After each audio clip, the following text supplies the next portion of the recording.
This presentation on symbolic interactionism theory is by Ezra Sanders and me, Danette Robbins. Herbert Blumer was the first person to coin the term symbolic interactionism.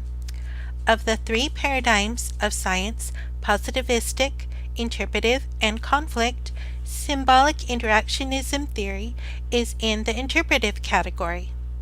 Basic assumptions. 1. Meaning is a central element of human behavior. People will react to something according to the meaning the thing has for them. We learn about meaning through interactions with others. As people encounter different things and experiences, they interpret what is being learned. 2. Human beings develop a self-concept. Because humans are active social beings who interact with others based on their meaning of a situation, they must have a sense of self for this to take place. Charles Cooley said, "A human infant is asocial." A baby learns socialization by his or her interactions with others. As individuals develop a sense of self, they develop motivation for future behavior. 3. Infants are not born into a social vacuum. The environment of an infant has symbols and values that were assigned at birth. For instance, in our culture, if a baby's room is decorated with pink, we think the infant must be a girl. Individuals are influenced by society. People learn the rules and values of society through everyday interactions within that culture. One type of symbol which people learn at an early age is language. Humans are born with an innate ability to learn language. However, the language we learn is based on what we experience in our environment. Words are symbols with certain meanings, and what we learn about those meanings depends upon what we observe. An essential part of socialization is learning what is right or wrong in the society you are in. Thinking before acting involves these principles. A. The definition of the situation, or what is proper in this circumstance. B. Alternative lines of possible action. What else could I do? C. The probable consequences. What is likely to happen if I choose the action or words I am considering? D. How do consequences fit into one system of values and goals? Do I want the responses from others that I am likely to receive? Am I truly showing what I value by my behavior? E. The generalized other. How are other people going to feel or think when I say or do what I am thinking about saying or doing? Am I considering their feelings or well-being? Socialization occurs in stages. 1. Play stage. Simplified childhood role-taking, imitating the roles of people they know. 2. Game stage. Involves taking many roles at the same time. Much more complex. Involves empathizing with numerous other players and understanding where they are coming from. Concepts of the roles we play. 1. Self-role congruence/incongruence. The role is or is not congruent with one's identity. 2. Self-fulfilling prophecy. Pressures to conform to the expectations of others.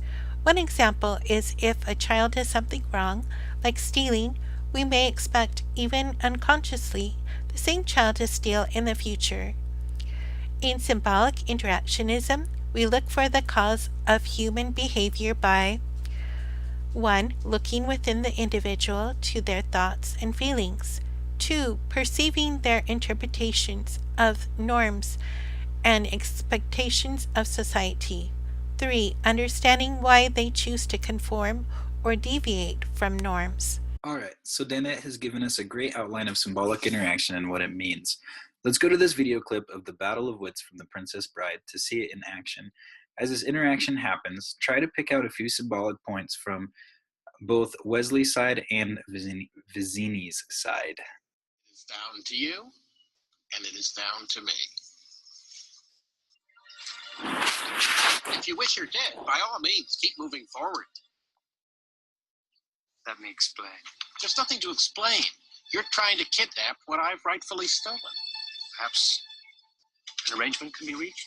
There will be no arrangement, and you're killing her. Well, if there can be no arrangement, then we are at an impasse. I'm afraid so. I can't compete with you physically, and you're no match for my brains. You're that smart.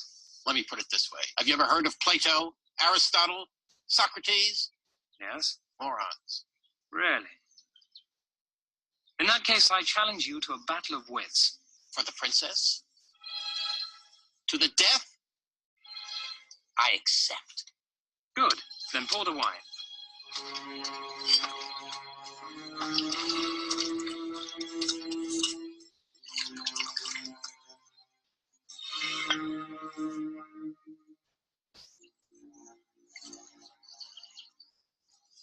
Inhale this, but do not touch. I smell nothing. What you do not smell is called iocane powder. It is odorless, tasteless, dissolves instantly in liquid, and is among the more deadly poisons known to man.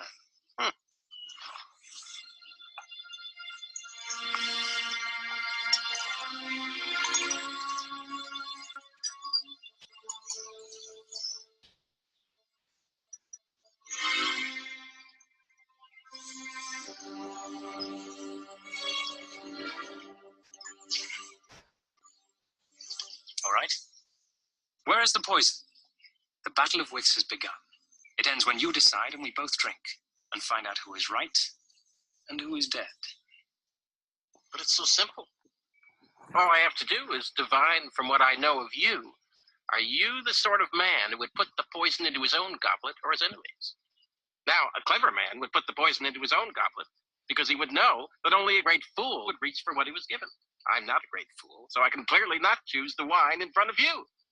But you must have known I was not a great fool. You would have counted on it, so I can clearly not choose the wine in front of me. You've made your decision then? Not remotely, because iocane comes from Australia, as everyone knows. And Australia is entirely peopled with criminals. And criminals are used to having people not trust them as you are not trusted by me, so I can clearly not choose the wine in front of you. Truly, you have a dizzying intellect. Wait till I get going! Where was I? Australia. Yes, Australia. And you must have suspected I would have known the powder's origin, so I can clearly not choose the wine in front of me. You're just stalling now. You'd like to think that, wouldn't you? You've beaten my time. So I hope all of you enjoyed that video clip as much as I did. It's always entertaining to watch The Princess Bride. Anyways, the final part that we have of this is the critiques, and I'll just briefly go over a few of those. The first one is that the key concepts are confusing because they are difficult to define and it's difficult to test them with research. The second is there is no central theory. So the ideas and concepts of the individual scholars in this field have not been combined into one central theory. That can present some difficulties when trying to figure out more about this. The next part that's a critique is that it doesn't give it doesn't give attention to emotions. So it doesn't really pay very much attention to your emotions as well as the unconscious. And that can present a few difficulties. The final critique is a little bit more of an abstract one. It's that humans are makers of their own reality. And this means that we must live in the real world and deal with circumstances over which we have no control. So the point to remember is that although concepts such as the definition of a situation are valid and important, one cannot neglect the assessment of the physical realities of the environment. So a little bit more abstract, but definitely one to pay attention to. All right. Well, thanks for paying attention and listening to our presentation. Sorry it's a little bit longer than usual, but we hope you learned a lot out of it.